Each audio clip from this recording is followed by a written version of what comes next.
guys, my name is Imani. I am a beauty, lifestyle, and fashion YouTuber. Welcome to my channel. In today's video, I'm sharing with you guys how I got rejected from grad school, not once, but 2 times, and also how I got through and came to be in the place that I am today. So if you guys want to hear my grad school rejection story and also some tips on how you can get over rejection, then continue to watch this video. I just need to say this. Do not think that anyone's road to get to where they're at came easy. Don't think that it's any easier than your road, because I bet you it's probably not. I just need to say that. My brows are complete. I think I'm gonna go for like the most minimal look right now. Like, I don't even feel like putting makeup on type minimal. So I have this oil from Target that I love using on my face. I'm gonna use that as a primer right now. Now, I'm also putting on primer. Mind you, this video is not about my makeup, okay? Don't get it twisted, guys. My makeup is a very small part of this video. This is the Maybelline Blur Stick Primer.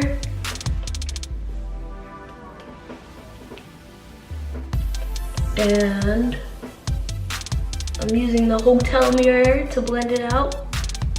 It's currently 11 o'clock at night, which if you know me, you know that I'm not even usually alive at this time. But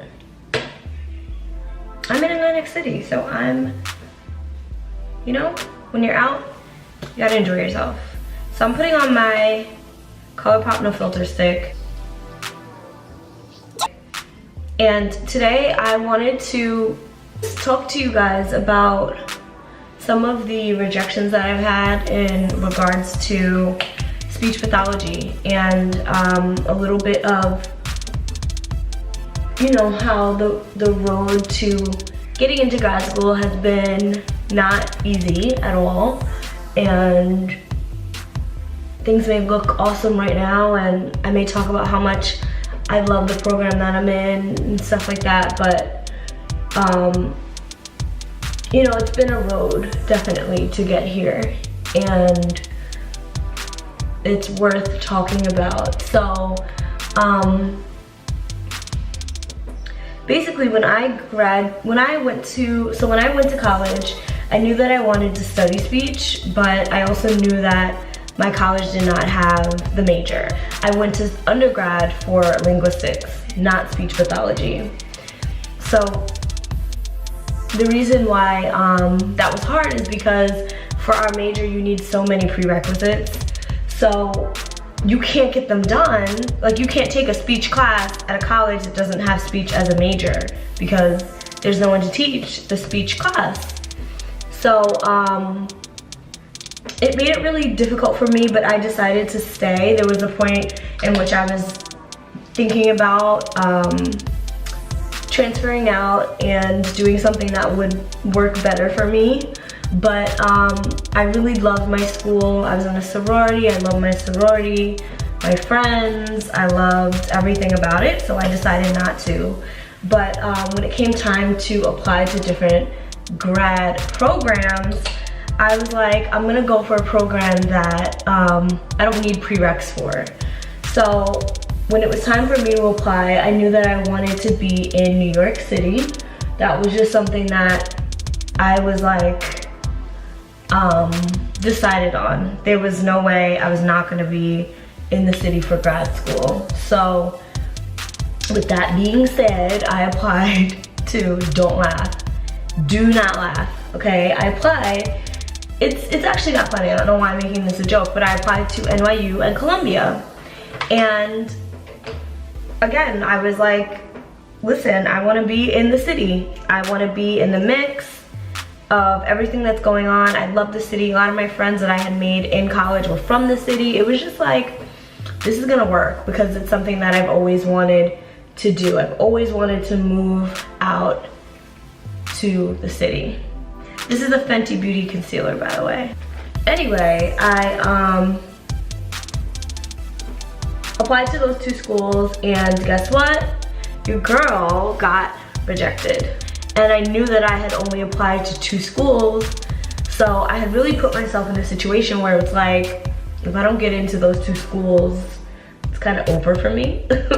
So I knew my situation was rough, but when I got back the first one, I think the first one was from NYU, got rejected, I felt really, really, really upset because NYU's program was a good one. I'm in it now, so it was a good one, but also it wasn't necessarily as multicultural based as the Columbia program was. They had an option to do like a multicultural like extension, and I love that about Columbia. I talked about that in my personal essay. That was what I really, really wanted. So when I didn't get into NYU, I was upset because it was one of the 2, but I wasn't like, oh my God, I'm gonna die. So then a couple of weeks went by and I finally got Columbia's answer, and that was the rejection. And it was hard, you know? Getting rejected from grad school just made me feel like it wasn't going to be my next step, and I always thought for so long that it was going to be my next step. So it was discouraging at the time. It made me feel a little bit like I had to like reroute my life. I just felt like maybe this whole thing isn't for me, and you know how you kind of just go through that doubtful stage of rejection. It's just like any other rejection. So the way that I dealt with it at the time was just redirecting my energy, and for me that always works, because if I have something that I'm working on, I feel useful, I feel wanted, I feel loved, I feel all those good feelings. So working on my next step did kind of bring me back that joy, and that's definitely a tip that I would give for anyone who's trying to get over rejection is just, you know what? Start working on the next thing for you. Start thinking about what your next step should be. Start thinking about your other alternatives. And for me, that was teaching. I always wanted to teach. I always saw myself being a teacher, and speech was like my gold star opportunity, the thing that I wanted to do. Because I felt like me and speech pathology were we just fit. But teaching was definitely something that I wanted to try, and something I could see myself doing too. So I put all of my efforts into becoming a teacher, and I did that successfully, and I have to say that that brought me a lot of joy. Let me set a little bit. I'm using my Maybelline Fit Me set. Stuff is a mess. I hate loose powder sometimes. You know, I'm like a super Virgo. I have to like feel useful. I have to do things. I have to constantly be doing something. And if I'm not doing one thing, I have to be doing the other, or at least getting into it. Like I'm into everything. So for me, that helped me. Now for someone else, it may not help, but for me, that was like, yeah, girl, okay, you got your mojo back type of thing, you know? So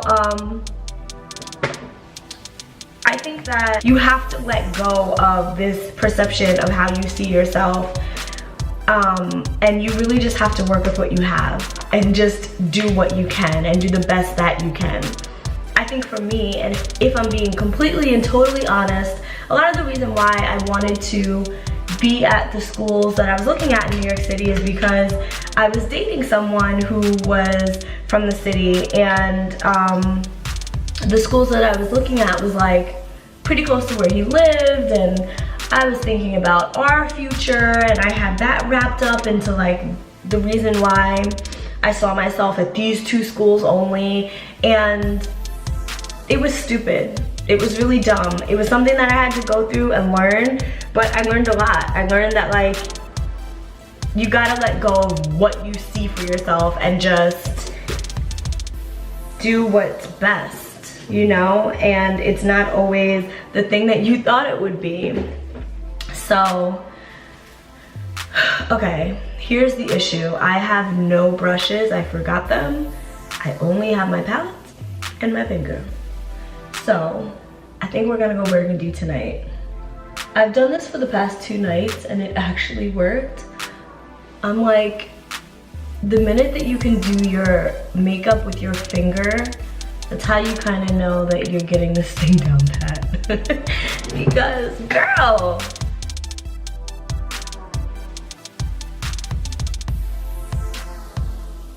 kind of just jumped the gun a lot. It may not be a boyfriend or someone that you're dating that is, you know, on your mind and definitely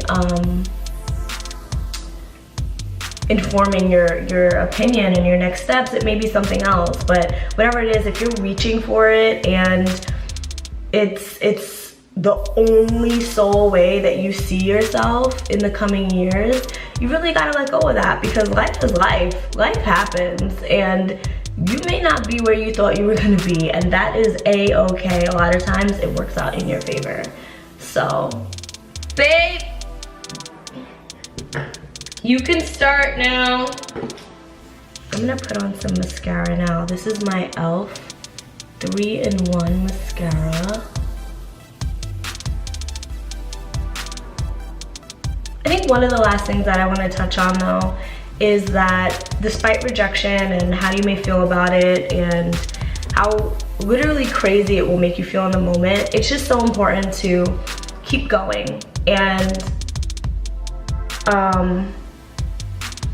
that's the connection to now, my life right now, and how I'm currently in a grad program at one of the colleges that I got rejected from. I am currently a grad student at one of the programs that I got rejected from when I was 22 years old. I tried to make freckles, but you can't even see them. They look okay. Highlight on, which is right up under my eye. Imani, come on, it should be down here. I'm using the e.l.f. Jelly Highlighter. Last tip is to just work on your next step. Work on what you think you're going to do next. And you don't have to be perfect. It doesn't have to be what you planned originally. It doesn't have to be perfect. It can be literally the most random thing, but I realized that that time in my life was important because it was a time that I tried different things, new things that I never would have tried. And it actually gave me something that I can use to help me towards speech pathology. I used my teaching skills to help me be a speech pathologist, to help me get into grad school. All those things that I learned at my job, I now do in grad school. That should be inspiring for you. I hope that it is, because especially for speech pathology, every single person that I talk to has a story. A lot of people have not just gone like straight to speech. It's weird. It's a weird field in that way, because almost every person I talk to has been like up and down and around, and that's okay. It's a field that needs people, and it doesn't matter where you came from.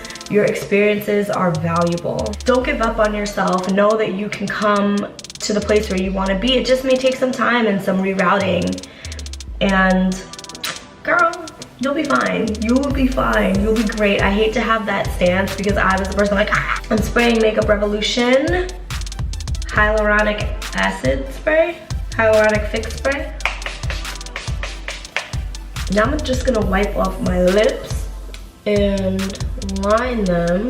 This is the ColourPop Lippy Pencil in the color BFF3. I like to wear this color as like my lip color, so I'm filling in my entire lip with this one. If you guys came here for the makeup piece of this, I apologize, and please give me feedback below if I'm not explaining every step, because I'm realizing how much you guys really enjoy my speech path videos. If you came here for the makeup piece and I'm not being as descriptive as I should, you know, then please let me know. Babe, can you pass me my pocketbook? I've been adding a little bit of a darker pencil. I didn't even tell you guys what pencil I'm using. This is Chestnut by MAC. Best pencil in the world. You should never not have Chestnut. Now I'm taking my Shayla X ColourPop Neat Freak Lip Gloss. Wig is laid and slayed, but it looks crazy. I'm thinking we're gonna leave it. I'm gonna brush it down. Hold on, right? 1 second. All right, guys, so I really hope that I helped you get over rejection with my thoughts on this video. Even if you have gone through a situation and it put you off course, I want you to know that like it's happened to almost all of us, and don't feel bad about it. Pick yourself back up, use some of the tips that I said in this video, and you're gonna be where you're meant to be. I truly, truly, truly believe that. So I really hope that I help you guys. If I did, please leave a comment down below. Also share with me some of your rejection stories, because I feel like the more that we're just open about what has happened to us, the more it just like makes other people who are going through that situation feel better about what's happening to them. And thank you so, so much for watching. Bye.